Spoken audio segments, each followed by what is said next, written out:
छोटी छोटी family story हाय रे हाय रे hi friends, welcome back to my channel. ఎలా ఉన్నారు మీరందరూ? నా కామెంట్స్లో చెప్పండి. సో చోటి చోటి ఫ్యామిలీ స్టోరీ అండి. ప్లీజ్ అండి లైక్ చేసి సబ్స్క్రైబ్ అయితే చేసుకోండి.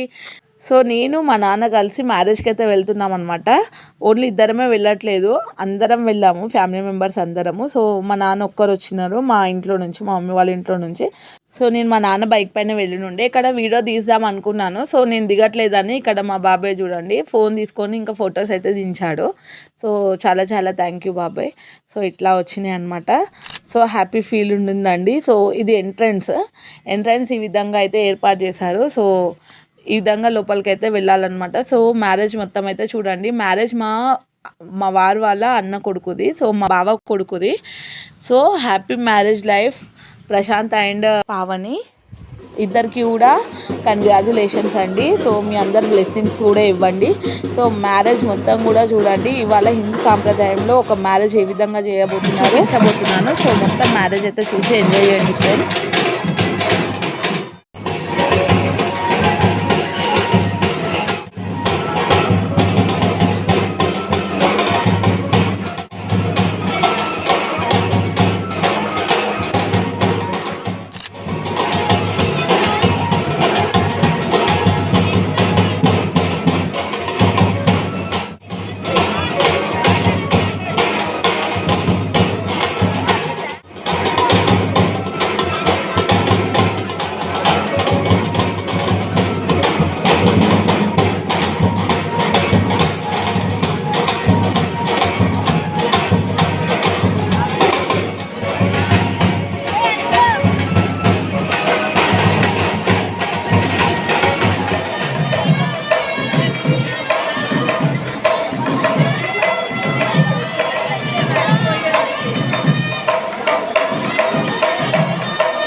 సో ఇక్కడ నేను, మా నాన్న అండ్ మా వారు, మా చిన్న పాప ముగ్గురం అయితే వెళ్ళి కలిసామన్నమాట నవదంపతులు.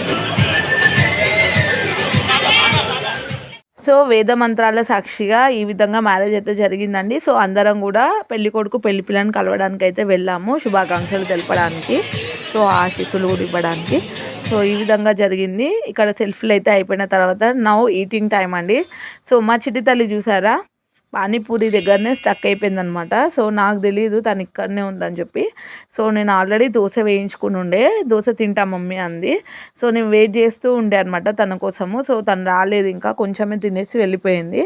సో పానీపూరి దగ్గర వెళ్ళి ఆగిపోయింది అనమాట. ఎక్కడ ఎన్నున్నా కూడా తనకి పానీపూరి ఉంటే ఇక అక్కడనే స్టక్ అయిపోతుంది. సో మ్యారేజ్లో మాకు ఫుడ్ ఏమేమి వడ్డించారంటే మార్నింగ్ బ్రేక్ఫాస్ట్ నుంచి ఈవినింగ్ స్నాక్స్ వరకు అయితే ఉన్నాయన్నమాట. సో మార్నింగ్ బ్రేక్ఫాస్ట్ అంటే దోశలు వేశారండి, వేడి వేడి దోశలు, మసాలా దోశలు అనమాట. సో చట్నీ అయితే అద్దుడ్స్ అనమాట, చాలా బాగుండే. సో తర్వాత స్నాక్స్లోకి కట్లీస్ అండ్ సేవ్ ఒకటి, ఇంకొకటి పానీపూరి ఈ విధంగా అయితే వడ్డించారు. సో చాలామంది దోశలు అయితే వేడిగా ఉంటున్నాయి కాబట్టి సో తినాలనిపించి అందరూ టెంప్ట్ అయ్యి అక్కడికే వెళ్ళి దోశలు అయితే తింటున్నారనమాట ఫుడ్. సో తర్వాత నేను కూడా ఒక దోశ వేయించుకొని సో మా చిన్న పాపకు తినిపించి ఇంకా నేను కూడా తిన్నానమాట. సగం దోశ తను, సగం దోశ నేను. తర్వాత తను పానీపూరి దగ్గరికి వెళ్ళిపోయింది, ఇంకా నన్ను తిరిగి చూడలేదు తను. సో ముందుగా లంచ్లోకి పూరి అండ్ చపాతి, దానిలోకి చోలే భటూరే అండ్ పన్నీర్ మసాలా, పాలకూర పప్పు, దాల్చా అండ్ కర్డ్, ఇంకా నేను చూసినంత మట్టుకైతే పన్నీర్లో రకాలైతే చేశారనుకుంటా. సో నేనైతే ఇంకా పన్నీర్ మసాలా, పాలకూర పప్పు అండ్ చోలే భటూరే అయితే వేయించుకున్నాను. సో అక్కడ చపాతి అయితే అయిపోయి ఉండే అనమాట. సో ఇంకా నేను ఇవే తింటున్నాను అనమాట. తినిపిద్దామంటే మా పిల్లలు ఏమో రావట్లేదు, పానీపూరి దగ్గరనే స్టక్ అయిపోయినారనమాట. సో మ్యారేజ్ మొత్తం వీడియో చూసారు కదా ఫ్రెండ్స్, నచ్చిందా? నచ్చితే తప్పకుండా లైక్ అయితే కొట్టేయండి. సో ఇక్కడ చూడండి మా క్యూట్ తల్లిని పానీపూరి దగ్గర స్టక్ అయిపోయిందని చెప్పినా కదా. సో 10 పూరీస్ 12 పూరీస్ దాకా తినిందంట. సో తను షాక్ అవుతుండు, మమ్మీ ఇంకా అయినా కూడా చెల్లి రావట్లేదని అయితే చెప్తుందనమాట. సో డైలీ కావాలని అయితే వాళ్ళ నాన్నని అడుగుతారు. అప్పుడప్పుడు మేమైతే తినిపిస్తూ ఉంటాము, అంత మంచి అనిపించదు బయట నుండి, కానీ కభీ కభీ చెల్తా అని తినిపిస్తూ ఉంటాము. మా పాప నా కోసమే వెళ్ళి కడైతే తెచ్చింది. సో 2 బైట్స్ అయితే తిన్నది బలవంతంగా. సో ఎక్కడికైనా వెళ్ళిన పిల్లలు తినరండి, అందుకే తీసుకెళ్ళడం ఇంట్రెస్ట్గా ఉండదు నాకు. అదే ఇంట్లో ఉంటే ఇష్టంగా ఏది వండి పెట్టినా కరెక్ట్గా తింటారు వాళ్ళు. ఎక్కడికి వెళ్ళినా కూడా ఇదే సతాయిస్తారనమాట. ఇట్లా ఉంటుంది మా పిల్లలతో. ఇక్కడ మేము వీడియోస్ అయితే తీసుకుంటూ ఉండే బాబాయ్ వాళ్ళతో కాసేపు మాట్లాడుకుంటూ. సో తర్వాత ఇంకా మేము కూడా స్టార్ట్ అయిపోయినాం అనమాట, ఇంటికి బయలుదేరిపోయినాము. సో తర్వాత ఇక్కడ మా తమ్ముళ్ళు ఇద్దరు మా వెంట వస్తున్నారనమాట. సో మా బాబాయ్ ముందరికైతే వెళ్ళిపోయారు, మేము ట్రాఫిక్లో స్టక్ అయినాము. సో ఇక్కడ చూడండి వీడియో తీస్తుంటే అక్క వద్దు అనేసి అంటున్నాడు. థ్యాంక్ యూ ఫర్ వాచింగ్ అండి, stay tune more videos, bye.